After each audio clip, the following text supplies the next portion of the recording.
Welcome to Teacher Maths for Graduates. Today we will discuss proof of a theorem. Before I get into the proof of this theorem, let me recapitulate you. In the previous video, I have told you refinement of partition reduces the error. Refinement of partition means splitting the interval into more and more parts.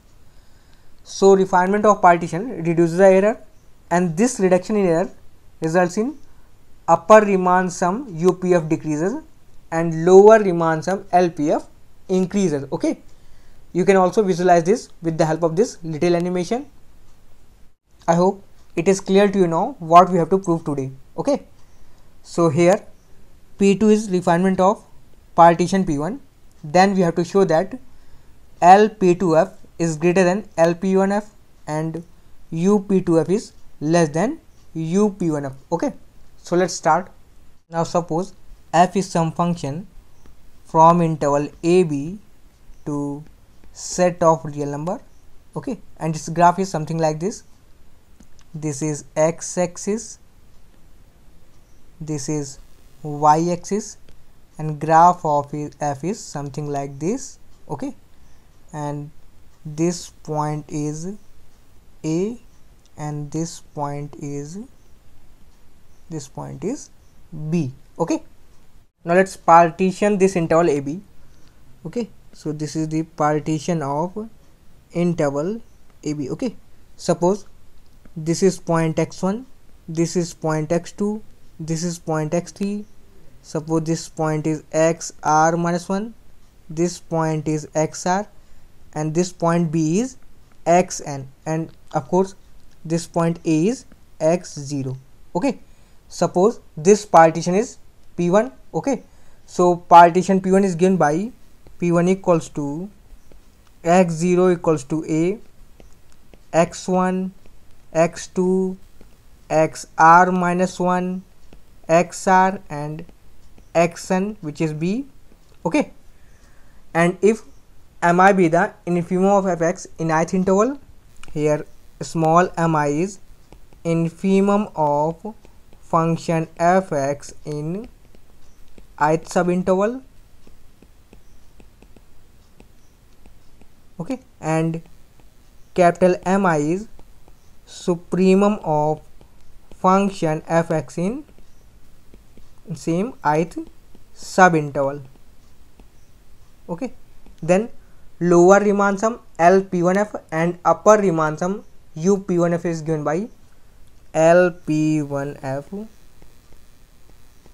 This will be M1 delta x1 plus M2 delta x2 and MR delta xr and Mn delta xn. Okay, and upper Riemann sum will be UP1F. This will be capital M1 delta x1, capital M2 delta x2 and capital MR delta xr plus and so on, capital Mn delta xn. Okay, suppose this equation is equation number 1 and this is equation number 2. Okay, till now everything was very easy. Now let's make the partition P1 find out by adding one single point in partition P1. Okay, basically what I am going to do here is to show you how it is going to affect our lower Riemann sum and upper Riemann sum by adding one single point. Okay, and in the same manner you can prove for more points. Now suppose this extra point is x star. Okay, so now we have a partition P2 given by P2 equals to x0, this is point A, x1, x2, xr minus 1, x star, xr and xn, which is B. Okay, now here comes the tricky part. You know the infimum and supremum function in every subintervals except for these two new subintervals. Okay, now suppose W1 be the infimum function for this first new subinterval and WP2 be the infimum function in this second subinterval. Okay, and in the same manner capital W1 will be the supremum of function for this first new subinterval and capital W2 will be the supremum function in the second new subinterval. Okay, and clearly small w1 and small w2 is greater than equals to small mi. Okay, because infimum of bigger set is greater or equal to than the small set, and capital W1 and capital W2 is less than equals to capital Mi, because supremum of bigger set is always smaller or equal to than the smaller set. Okay, you can visualize this with the help of this graph. Now let's find lower Riemann sum and upper Riemann sum for this partition P2. Okay, so L P2F will be M1 delta x1 plus M2 delta x2 and so on, W1 del x1 plus W2 del x2 and so on, Mn delta xn. Okay, and upper Riemann sum UP2F will be UP2F, this will be capital M1 delta x1 plus capital M2 delta x2, capital W1 del x1 plus capital W2 del x2 and so on, capital Mn del xn. Okay, suppose this is equation number 3rd and this is equation number 4. Okay, now subtract equation number 3rd and equation number 1. Okay, so equation number 3rd minus equation number 1. Okay, so on subtracting we have L P2F minus L P1F. Okay, so this will be W1 del x1 plus W2 del x2 minus Mi del xi. Okay, since W1 and W2 is greater than small mi, okay, so this whole thing will be positive. Okay, so we have LP2F minus LP1F, this will be positive. Okay, so this implies LP2F, this is greater than equals to LP1F. Okay,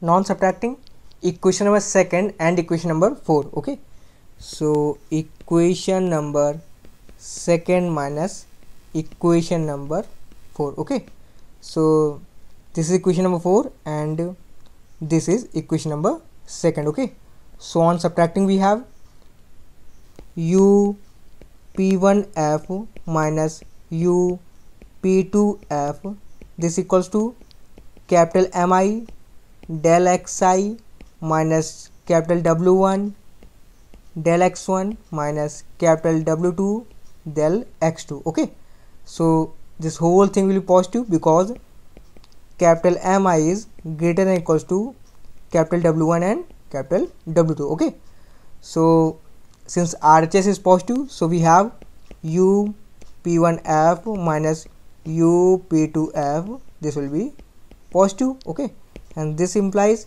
U P1F is greater than equals to U P2F. Okay, so this completes the proof of the given theorem.